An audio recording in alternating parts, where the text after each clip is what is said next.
Il est trop grand pour que je vous le montre. Je voulais la version rouge parce que je vous dirai pas pourquoi. Vous voyez là ce qui tombe? C'est ma dignité. Quelle indignité.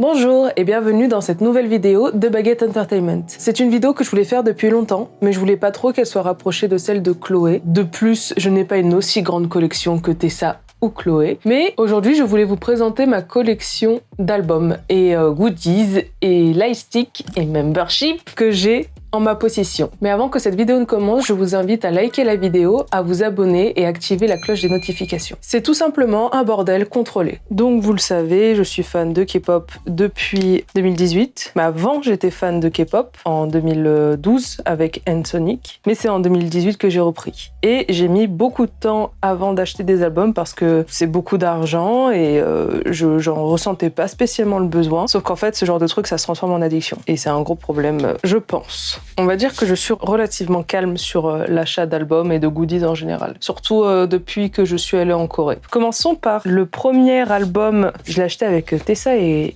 Chloé, je me souviens. Quand Chloé n'était pas encore fan de K-pop. C'est très marrant. Map of the Soul 7. C'était le premier comeback, je crois, que j'ai suivi de BTS. Donc je me suis dit, il faut immortaliser ça et l'acheter. Donc ça a commencé avec ça. Et le deuxième, ça a été B. Mais la version B Deluxe, attention, qui m'a coûté 50 €. Combien? Et en plus, c'est un des albums que j'apprécie, je pense, le moins. C'est les deux seuls, bizarrement, albums de BTS que j'ai. J'ai pas encore acheté le reste, mais je veux pas payer 27, voire 36 € pour un album. Mais même moi, ça m'étonne que j'ai si peu de BTS. J'ai également des albums de groupes que je t'aime pas forcément, mais que j'apprécie la musique. Donc j'ai deux albums de Trendy. Je l'ai acheté à mon meilleur ami qui en avait acheté plein pour un fan meeting. Et j'avais aussi leur second mini-album qui m'a permis d'accéder à... Je sais plus comment ça s'appelle, mais en gros, on fait la queue devant les studios de pré-recording et ils sortent et ils te donnent des petites cartes, tout ça. Et je me souviens, en fait, j'étais très mal j'ai beaucoup de mal à avoir ce genre d'interaction. J'ai aussi du Omega X et j'ai les deux versions de l'album. Comme vous le savez, en Corée, on a trouvé une boutique qui revend des albums ouverts et pas ouverts à des prix relativement intéressants, on va pas se mentir. Il y avait beaucoup d'albums d'Omega X. J'ai donc décidé d'acheter les deux versions. Pas que j'en ai nécessairement besoin, ça c'est sûr, mais je me suis dit, vu le prix, en fait, c'est deux albums pour même pas le prix d'un album. Et en plus, ils sont sympas. J'adore Omega X, j'ai du 17, c'est le seul que j'ai, FML. Je n'ai toujours pas écouté cet album. Vous pourrez en parler dans les commentaires avec moi, mais j'ai beaucoup de mal avec les multiples versions d'un album. C'est-à-dire que pour moi, une ou deux versions, c'est bien. Ça apporte de la diversité. FML, je crois que ça a été, pour moi, le summum du summum, quoi. C'est-à-dire qu'il y avait plus de 13 versions, vu qu'il y avait une version par membre, tout ça. Et en fait, je trouve que c'est un gouffre écologique. Déjà que de base, il y a beaucoup de fans qui achètent beaucoup d'albums pour avoir toutes les versions parce que sinon on n'a pas le set complet. Là, c'était vraiment dans l'excès, c'est parce que ça fait de l'argent. Et c'est de la surconsommation, on n'a pas besoin de surconsommation. La plupart du temps, j'achète l'album de ma musique préférée du groupe. Et je vais pas chercher à trop aller autour parce que je sais que c'est une quantité énorme et que je vais pas m'en sortir et qu'en tant que multistan et personne qui pense un peu à son environnement et la trace qu'elle laisse, entre guillemets, je dis pas que c'est pas bien, hein, attention, mais c'est juste ma morale à moi, pour moi-même. Donc j'achète souvent que l'album de ma musique préférée et il y a quelques exceptions, quelques groupes que j'apprécie énormément ou les solos. Ensuite, on a du goth, ne me demandez pas pourquoi, c'est un groupe de première gêne. J'ai écouté un peu de leur musique et j'appréciais et là, il était là, il me coûtait 1,50 €, j'ai dit bon. Aussi, c'est que on achète les albums pour les goodies, mais faut pas oublier qu'il y a des CD dedans. Et de base, c'est pour ça qu'on achète des albums. Coucou tout le monde, c'est Camille, après cette vidéo, qui se rend compte que tout le long, elle n'a pas arrêté de dire GOT7 au lieu de dire B2B.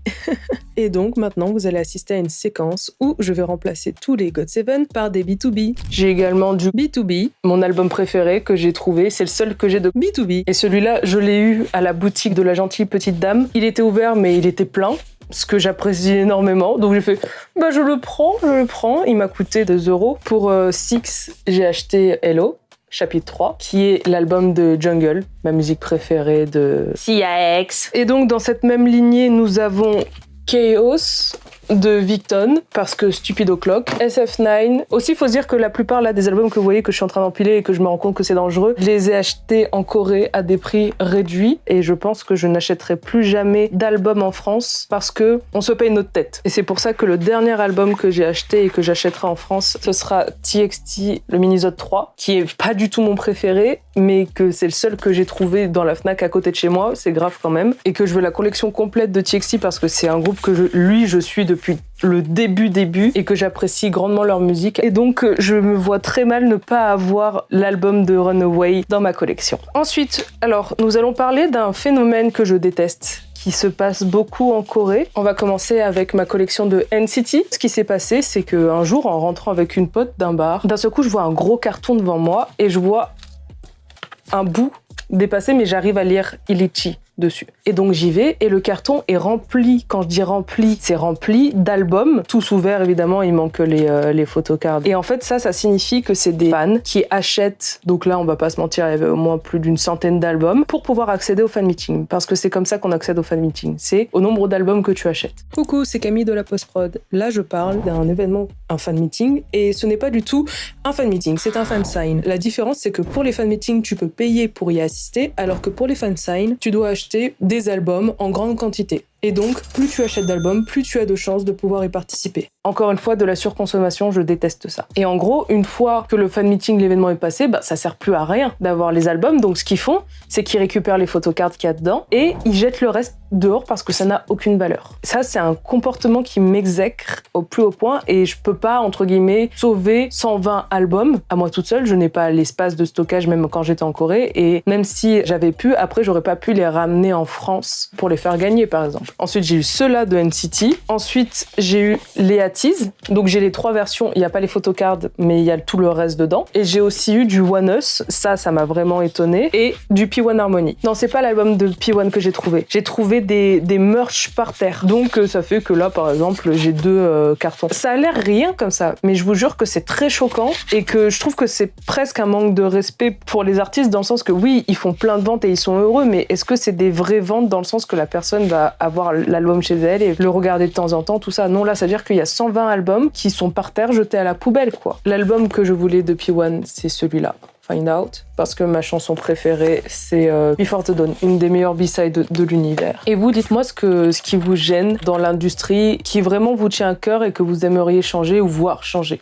Ensuite, j'ai eu Fever de Atties. Celui-là, c'était un cadeau d'anniversaire que Chloé m'a fait. Atties, je pense qu'il me faudrait quelques albums en plus même si je trouve que j'en ai déjà beaucoup avec la 3 version là de Guerrilla. D'ailleurs, aussi, attention, Tessa, je te vois. Tessa a embarqué certains de mes albums et ils sont dans ses cartons et elle fouille même pas. Ça fait que j'ai pas mes Way, j'ai du Atties qui manque et j'ai du One Us qui manque. Quand il y a des albums en double dans ma collection, c'est que je les ai achetés chez la petite mamie. L'album de Moonbin et Sana. Et les voir juste après ce qui s'est passé, ça m'a vraiment fendu le cœur. Je pouvais pas les laisser. C'est fou, je suis une putain de matérialiste quand même. Et en plus, ils sont magnifiques, la musique est incroyable. Ensuite, autre petit groupe que je voulais encourager, c'est TNX. Encore une fois, pas l'album que je préfère, mais j'en avais pas trouvé d'autres, donc j'ai pris celui-là. Stray Kids. Pareil, fan meeting. Il y en avait une 50aine chez la petite mamie, avec les goodies dedans. Et ce qui était incroyable, c'est que les 30 albums, c'était Lino. On a du One Us. Alors là, je pense que c'est l'artiste que je suis le plus. J'ai Lived, parce que To Be or Not To Be, et Come Back Home surtout, ma chanson préférée de One Us. Come Back Home, je pense que c'est ce qui définit le plus le style de One Us, et qui pour moi a marqué un tournant dans leur carrière. Ma collection s'arrête à partir du moment où Raven n'est plus là, c'est-à-dire que je pense il y a que Pygmalion où il est pas dedans. Donc ça fait qu'on a Binary Code, Malus, mais ça c'était un petit plaisir personnel, oui, c'était un excès, je suis d'accord. Malus, je l'ai eu dans la rue, je l'ai ramassé au sol, donc je l'ai eu gratuitement, et il n'y a pas de photocard dedans. C'est aussi pour ça que j'ai acheté Malus, cette version-là. On a du Trickster, ça c'est Amy qui me l'a offert. On a le Trickster, la version que je voulais. Non, c'est pas vrai, c'est pas la version que je voulais la version rouge parce que je vous dirai pas pourquoi. J'ai préféré prendre la bleue qui est un plus beau photoshoot, tout simplement. On a les 2 versions de Blood Moon. Là, je les ai achetées toutes les 2 pareil chez la petite mamie, donc ça m'a coûté 3 €. Et là, on arrive dans l'excès, c'est-à-dire ça, je l'ai acheté à Amy. Et donc, c'était pareil pour Pygmalion. Je m'étais acheté une version et après, je sais pas pourquoi j'ai ça. Ah, mais je suis une Force. J'ai aussi Mayday parce que je crois que Mayday c'est ma préférée de Victon. Encore une fois, la plupart des groupes que j'aime ne sont plus. Et ça me fend le cœur parce que vraiment, ils font de la bonne musique. Vous avez déjà remarqué, je n'ai aucun girl group. C'en est même effrayant. À mon prochain voyage, le seul que je vais avoir envie d'acheter, c'est les albums de Bibi. Ah bah c'est parfait. Maintenant, on peut passer au solo. Nous avons Sœur de Bobby, un de mes membres préférés de iKON. Et nous avons Han Seung-woo, parce que Sacrifice est tout simplement l'une de ses meilleures tracks. Kim Woo-seok est mon soloiste par excellence. Le premier soloiste que j'ai suivi, et lui, je voulais la collection complète. Donc j'ai Greed. C'est le seul que je voulais de base parce que Red Moon, c'est vraiment ma préférée. Et j'ai dû attendre la Corée pour le trouver. Pareil pour Cream, qui a un peu souffert. Et il a quelques petits pets. Quelques gros pets même. Celui-là, je l'apprécie pas spécialement, mais j'ai un bon. Il le faut pour ma collection de Kim Woo-seok. Et là, il y a de l'excès, là, un tout petit peu. Ensuite, on a les rêves. Les deux. Je tiens à m'excuser de mon comportement. Et enfin, Blank. C'est son dernier album, hein. J'en ai pas loupé entre-temps. Et celui-là, je l'ai eu dans un café pop, c'est-à-dire que tu achètes les albums et selon le nombre d'albums que tu achètes, tu peux avoir des photocards en plus. Il y a une machine, quand il voit que tu en as deux, il fait OK, t'appuies 2 fois et donc tu as 2 photocards en plus. Et donc, c'est des photocards en plus qu'on peut avoir, comme notamment celle-ci. On passe à mon ultimate, mon saint patron, qu'il soit en groupe ou solo, il a toujours réussi à produire des trucs que je trouvais incroyables. Nous parlons bien sûr de Maître B.I, que j'ai vu en fan meeting. 4 de mes amis se sont cotisés quand j'étais en Corée pour me l'offrir pour mon anniversaire. Donc le lendemain de mon anniversaire, en fait, j'ai vu Monsieur B.I. Et c'est là que j'ai compris que c'était pas ouais, il est incroyable, il est beau, il est fort, non, il a beaucoup trop de talent, je veux travailler comme lui et travailler avec lui. Il y a une pièce majeure et c'est tout simplement le poster de B.I. signé de Keep Me Up que j'ai eu au fan meeting. Donc on a le Waterfall parce que c'est métallique, c'est ça. Et la lumière que je trouve incroyablement beau. Je m'étais acheté voilà le Half Cosmos parce que je me suis fait douiller par la Fnac. Mes meilleurs amis pour Noël m'avaient offert la vraie version. Regardez cette tête. Comment le prendre au sérieux? Moi j'avais le Moon et ça c'est le Earth. Ensuite nous avons Loved dans la version letter avec une lettre. Et enfin nous avons Keep Me Up dans sa version gigantesque parce que il est trop grand pour que je vous le montre. Mais c'est un poster taille réelle de Monsieur Hanbin. La taille est relativement accurate. Et donc voilà, c'est juste pour ça que j'ai acheté cette version de l'album. Mon chat, à l'époque, quand je l'ai mis sur le mur, elle l'avait pas vu quand elle est rentrée. Quand elle est sortie, elle a cru qu'il y avait quelqu'un à la porte. Et elle a commencé à lui parler. Comme les chats le font, vous savez quand il faut... Passons au light stick. Le premier lightstick que j'ai jamais eu, c'est BTS, un cadeau d'anniversaire encore. La version limitée, alors il est très beau. Il peut servir d'arme d'autodéfense tellement il est lumineux. Et je n'ai jamais eu l'occasion de m'en servir à un concert de BTS. Et je ne sais pas si j'aurai jamais l'occasion de m'en servir. Mais j'étais très contente que mes amis aient pensé à m'acheter ça. Ensuite, le deuxième lightstick, cette fois c'est moi qui me le suis acheté. Ça aussi, il faut en parler. Hein. Les versions de lightstick, c'est bon ou... Là, c'est le lightstick de Atis que vous avez vu dans le vlog. Si t'as pas la dernière version, ça se connecte pas. Il y en a beaucoup qui continuent d'acheter alors qu'en soi, je sais pas, je trouve ça un peu excessif encore une fois. Et c'est pour ça que je me contente, même si mon lightstick se connecte pas au concert, hein, d'une seule version et en général c'est la première que je prends. Mon lightstick de TXT, la première version, et c'est un cadeau de Tessa qui est magnifique. Merci Tessa, même si t'as mes albums chez toi. Et enfin, mon sceptre magique, parce qu'on va pas se mentir, c'est ce que c'est. Ça, c'est une copie conforme d'un bâton de Doremi magique. Comment ne pas aimer ce saint patron encore plus? Bon là, vous allez rien voir parce que, évidemment, c'est chiant.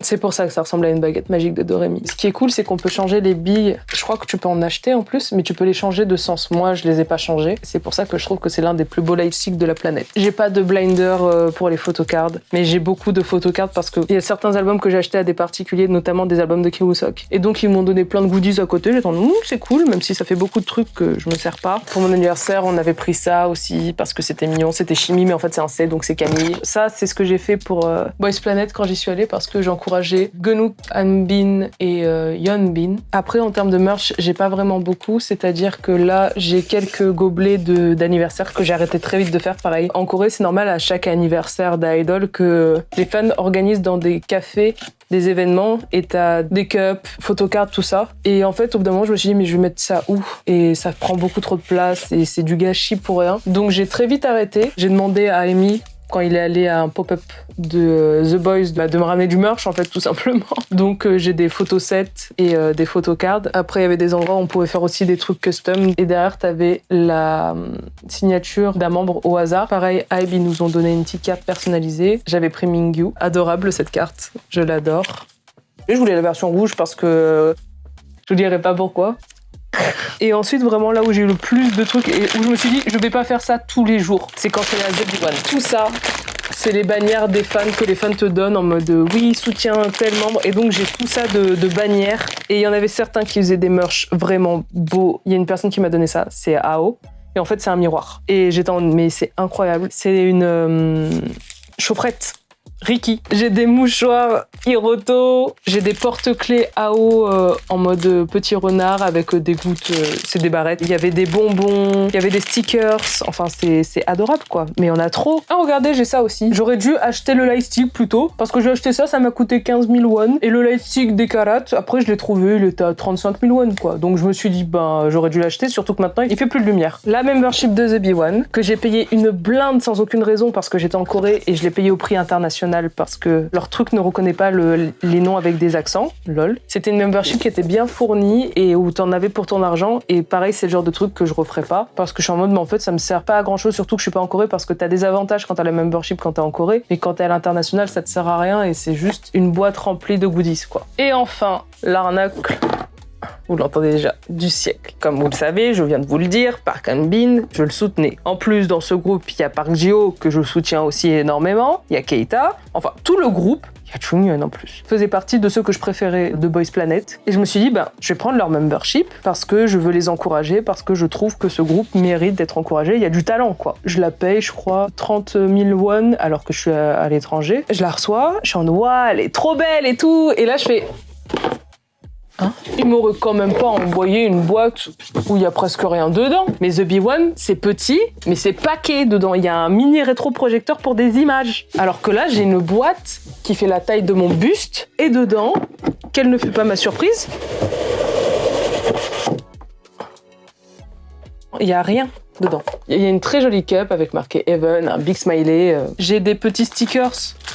Là, j'ai des petites photocards avec Han-bin en premier évidemment, donc ça à la rigueur ça va. Et là, j'ai le photobook. Vous voyez là ce qui tombe? C'est ma dignité. En plus, en sachant que je suis à l'international et que je peux pas me servir de ma membership alors que j'aimerais tellement, je me suis fait un peu rouler quoi. Ils sont adorables, il y a pas de souci. Encore une fois, c'était leur première membership. Je me dis que pour la seconde, ça a dû être beaucoup plus vu que là depuis le temps, je pense qu'il y a la seconde qui est sortie. La première doit quand même marquer un coup et que là, moi, ça m'a juste donné une claque. Et bien voilà, c'est la fin de la vidéo. J'espère que ça vous aura plu et que vous avez vu qu'on avait peut-être des trucs en commun. Dites-le moi dans les commentaires. Ou quelle est la pièce majeure de votre collection que vous adorez par-dessus tout. Je vous invite encore une fois à liker la vidéo, à laisser un petit commentaire et à vous abonner à cette chaîne YouTube. C'était Baguette Entertainment et on se retrouve pour une prochaine vidéo. Transition, photo d'amitié, photo d'amitié.